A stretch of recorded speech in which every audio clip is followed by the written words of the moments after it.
পানির উপর ভাসমান ব্রিজ দেখেছেন কখনো? এটি চীনের অদ্ভুত এক ব্রিজ যা পানির উপর নৌকার মতো ভেসে রয়েছে। কাঠ ও স্টিল দিয়ে তৈরি এই ব্রিজ 500 মিটার লম্বা এবং 4.5 মিটার চওড়া। এর অবস্থান চীনের হুবেই প্রদেশে জোয়ান এন কাউন্টিতে। সেখানে সিজি গুয়ান প্রাকৃতিক উদ্যানে স্বপ্নের দীর্ঘ সেতু নামে পরিচিত এই ব্রিজটি। এটি কিংজিয়ান নদী পর্যন্ত বিস্তৃত।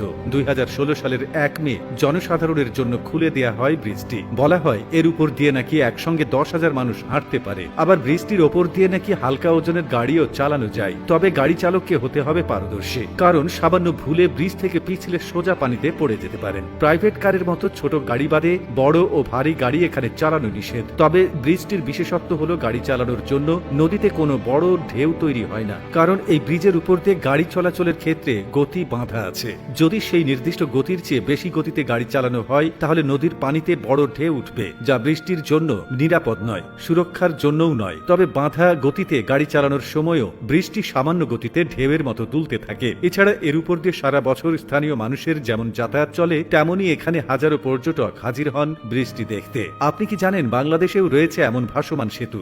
যশোরের মনিরামপুর উপজেলায় ঝাপা গ্রামবাসী নিজেদের উদ্যোগে ড্রাম বা প্লাস্টিকের ব্যারেল দিয়ে তৈরি করেছে প্রায় আধা কিলোমিটার দৈর্ঘ্যের ভাসমান সেতু।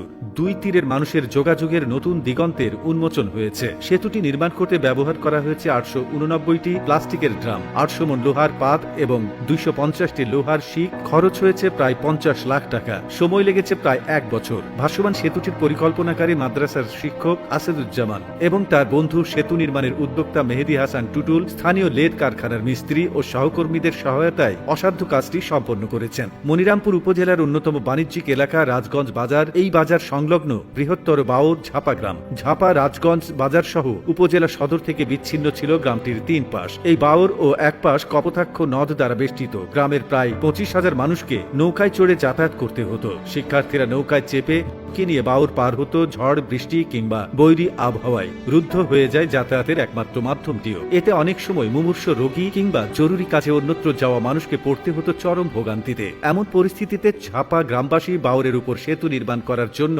একাধিকবার স্থানীয় প্রশাসনের কাছে আবেদন করেন, কিন্তু তাতে সুফল মেলেনি। আসাদুজ্জামান বাউর পাড়ে বসে টুটুল সহ কয়েকজন বন্ধু মিলে গল্প করছিলেন। এই সময় বাউরে মেশিন দিয়ে বালি তোলা হচ্ছিল। সেই মেশিনটি রাখা হয়েছিল প্লাস্টিকের ব্যারেলের উপর ভাসমান অবস্থায়। সেই দৃশ্য দেখে সেতু নির্মাণের পরিকল্পনা করেন তারা। এরপর গ্রামবাসীর সাথে বৈঠক এবং তহবিল গঠনের কাজ শুরু করে। গ্রামের মোট 60 ব্যক্তির কাছ থেকে প্রায় 50 লক্ষ টাকা নিয়ে তহবিল গঠন করে। স্থানীয় লেদ শ্রমিকদের সহায়তায় প্লাস্টিকের ব্যারেল ও স্টিলের পাত দিয়ে নির্মাণ করা হয় এই ভাসমান সেতু। এই সেতুর উপর দিয়ে এমনকি ভ্যান, রিক্সা ও ইজি বাইক সহ হালকা যানও চলাচল করতে পারে।